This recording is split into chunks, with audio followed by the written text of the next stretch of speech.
Most thought this will be interim, and we've got exactly that. So I have two questions. One, do you think what we've heard will be continued through in the big budget in July, or will we see big changes?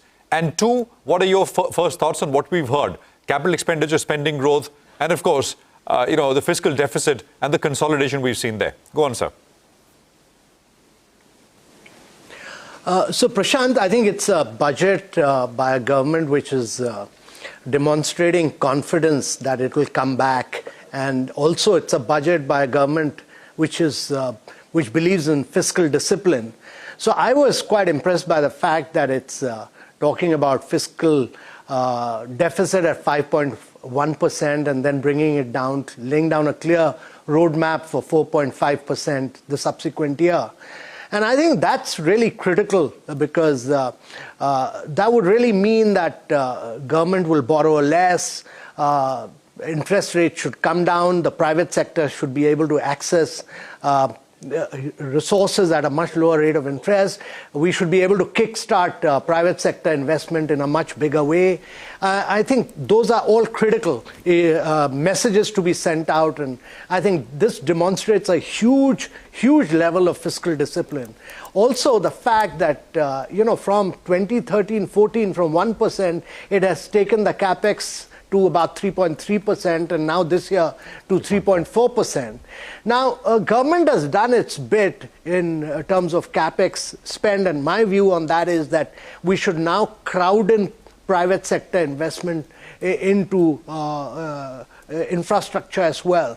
And that will be important because if you want productive efficiency in the economy, if you want good private-public partnership, if you want good operation, good design, good execution, you need to bring in private sector in a big way, and that's important in all sectors, including, we need private sector to come in into areas like railways also. And I think that, to my mind, is a clear signal that government wants private sector to come in over a longer period of time. And the third is this clear messaging that which to my mind is very important, that if you want the country to grow at rapid rates, then you need the states to improve. And a lot of reforms now need to be driven by the states.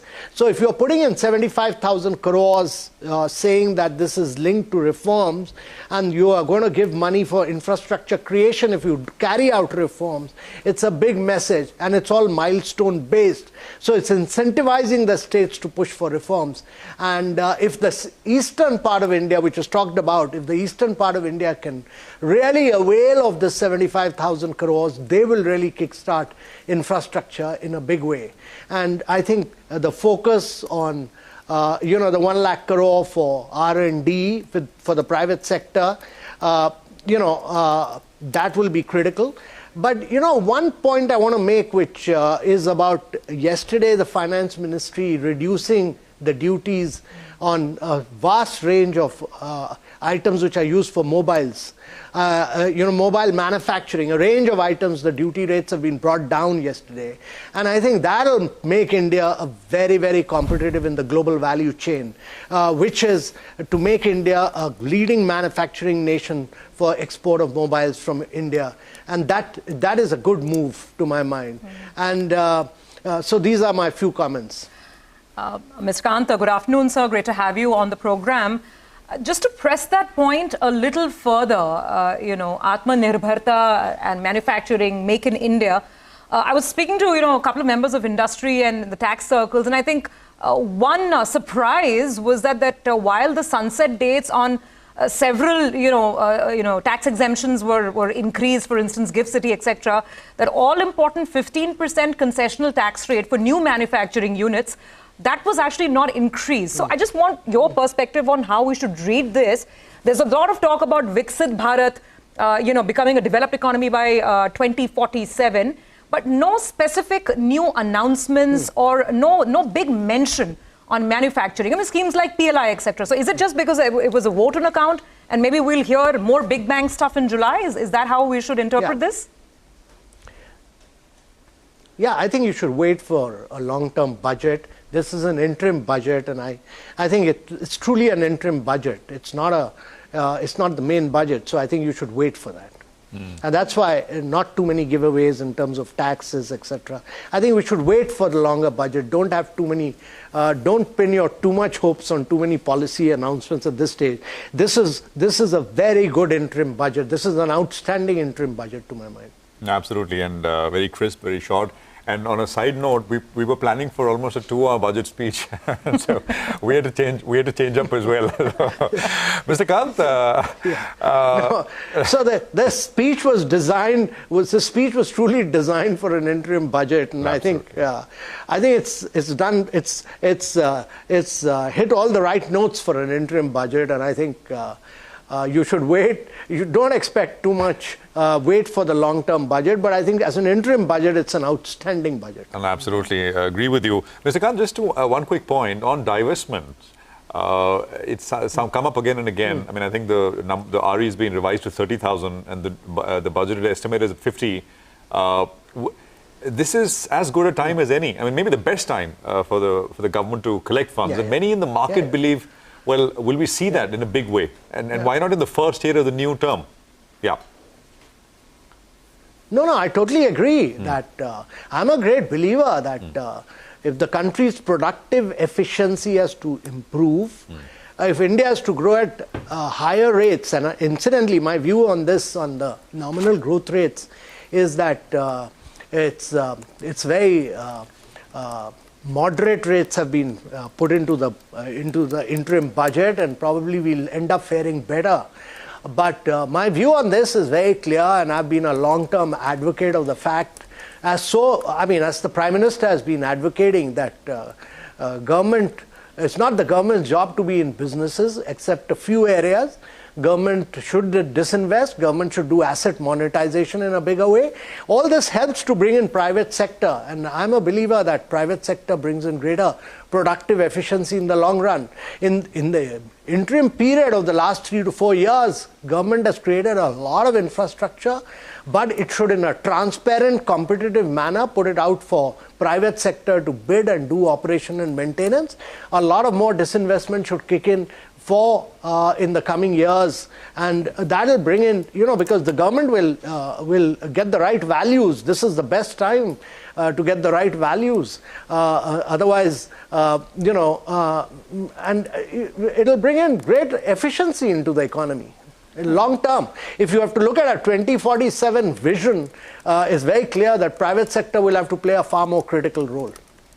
Mr. Kant, while in the speech there was a focus on women, youth and farmers, etc., and even the rural economy, but we haven't seen big measures which can boost consumption, particularly at the rural end, which some people in the market find surprising considering we are in an election year. How would you respond to that? Well, I'm not a great believer in a consumer-led growth story. I'm a great believer in infrastructure-led growth story. It takes a little more time, but in the long run, that's what drives the economy.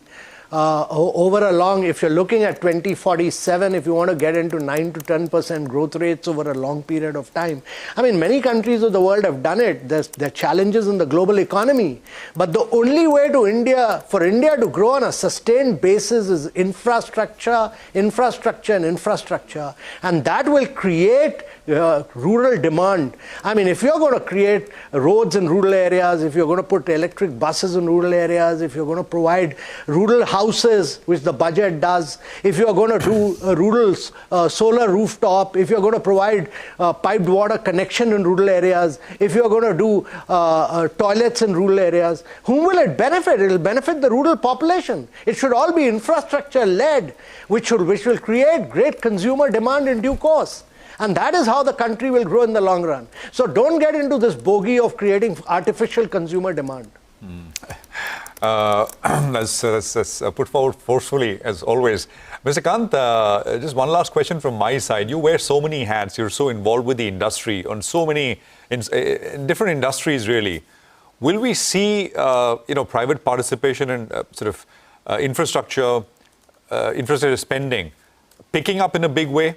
I mean, can you see telltale signs of that? Your thoughts, sir? I think post-election, you will see you will see, after this government comes back, you will see a lot of more private sector. Private sector investment is going to kick in a big way. I mean, you can see all clear signals of that. And capacity utilization is at a good high. Interest rates will come down. There's good consumer demand. I only wish that the global scenario also improves, and you will see long-term private sector investment. We should put out many more roads, many more projects, well-structured, fully de-risked. After taking all approvals, we should put those SPVs out into the markets for private sector to bid for, and you will see good demand. I mean, move over to a lot of more well-structured, well-cleared, well-defined infrastructure projects, and you will see very good bidding for those projects. Okay.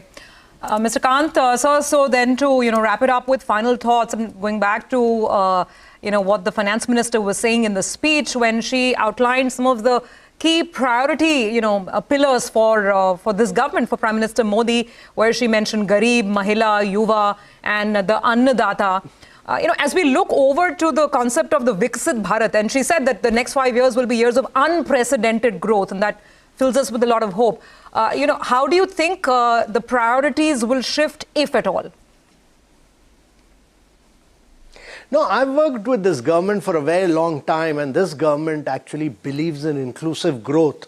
It believes in cutting across all segments. It doesn't, when you're implementing schemes on ground, and I did the aspirational district program with this government, it doesn't look at any particular section, it doesn't look at caste, it doesn't look at religion, it doesn't look at creed. It believes in saturating a scheme at the grassroots level. So if you're saturating all schemes at grassroots level, you're making a dent on poverty. And that's why, the multidimensional poverty index shows that 25 million people, such a vast segment of 25 crore people have got lifted above poverty line, because you've actually taken all the government schemes and actually saturated them at grassroots level. So the level of implementation has just been enormous. I mean, it's been phenomenal level of execution on ground at the grassroots level of all the central schemes, and that has made a difference to the lives of citizens. And I think we should continue to just do that. Have schemes which get fully implemented.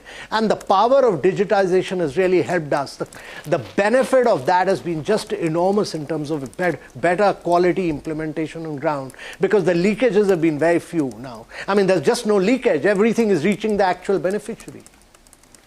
All right, Mr. Kant, we appreciate you joining in here on CNBC TV18 and giving us your first thoughts on the budget. Looking forward to chatting up with you rather soon. Thank you.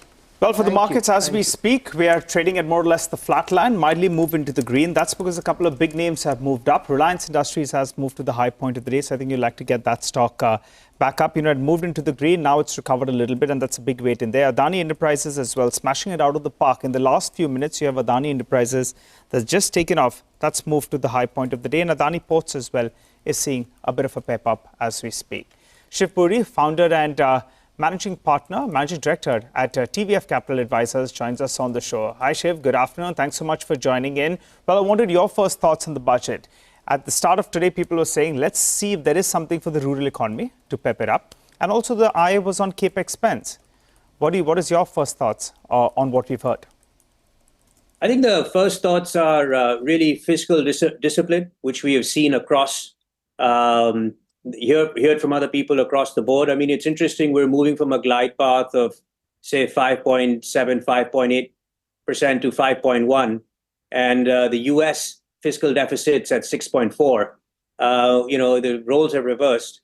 And I think this is a budget that really shows fiscal discipline at the moment.